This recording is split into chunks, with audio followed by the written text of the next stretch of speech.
So now, because you just asked me, like, what about food? Now you're talking about, and the way I'm hearing it is you're saying I'm telling her to stop, she stops, and then I reward her, right? Yeah. Okay.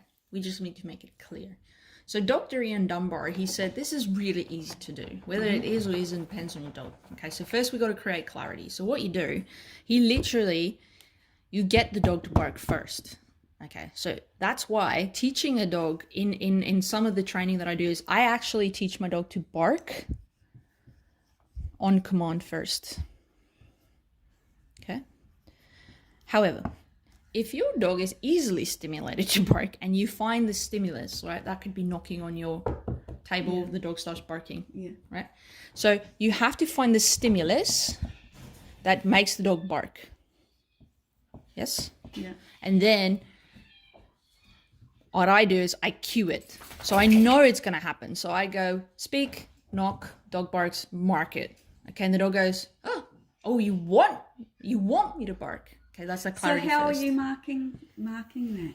So with Ziva, what I used to do is I used to have food, right, or her toy, and I would hold it just out of reach, and she gets really annoyed because she's a puppy, right? She doesn't have that much patience, and she'll go, and I go, yes, and I use my direct reward marker, and then I give it to her, and I play, and then I'll grab another one, right? Because I used to do the 2 toy thing, and she'll drop that one.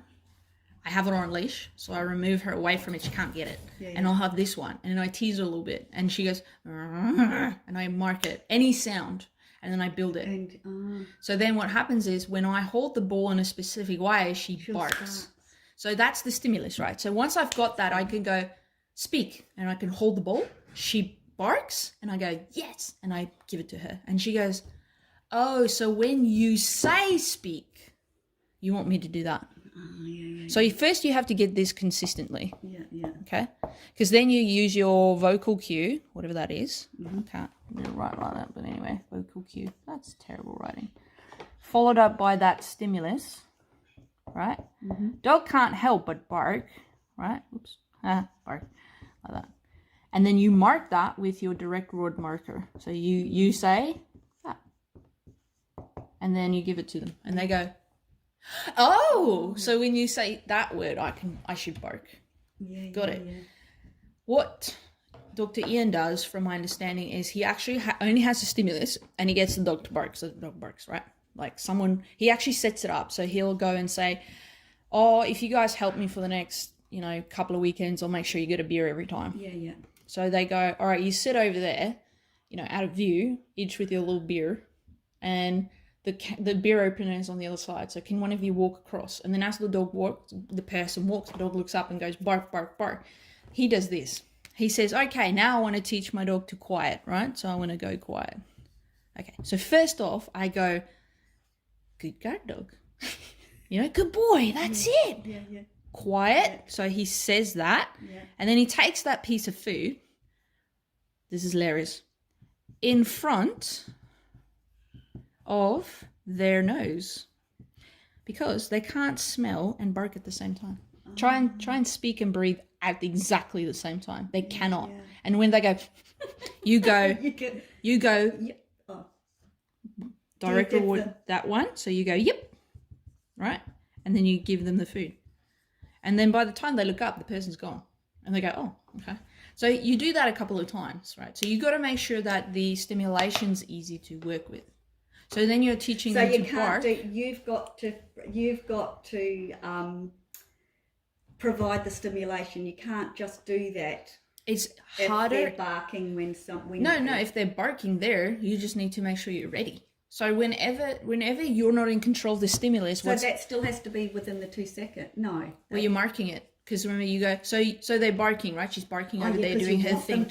You want them to bark. So you walk up to her and you're like, wow, you're such a good girl. Oh my goodness. Because you don't want her to run away.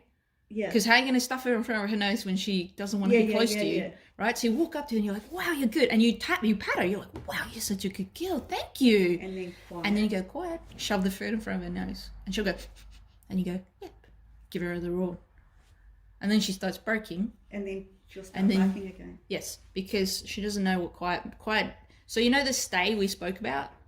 Quiet means I just stopped for a second or two and then I can start again. Quiet, they don't quite understand yet. Quiet means quiet for a while.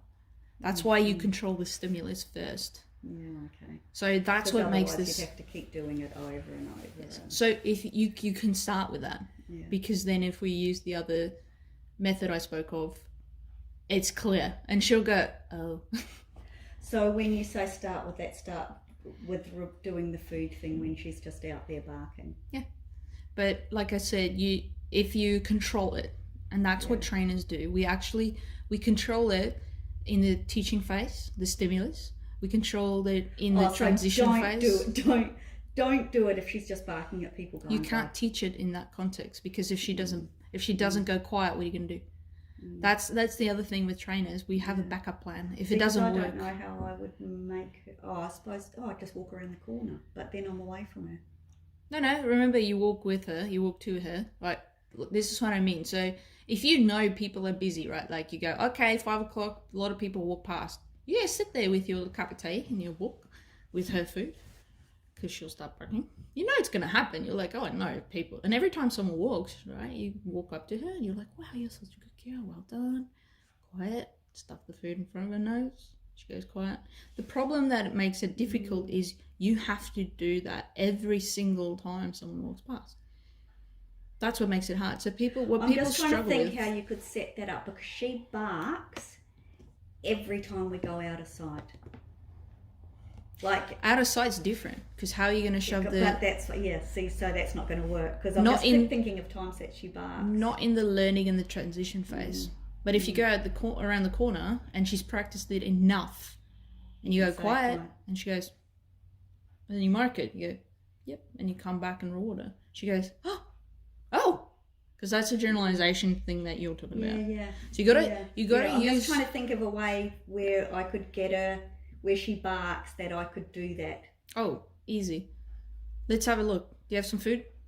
Yeah. All right, let's try it.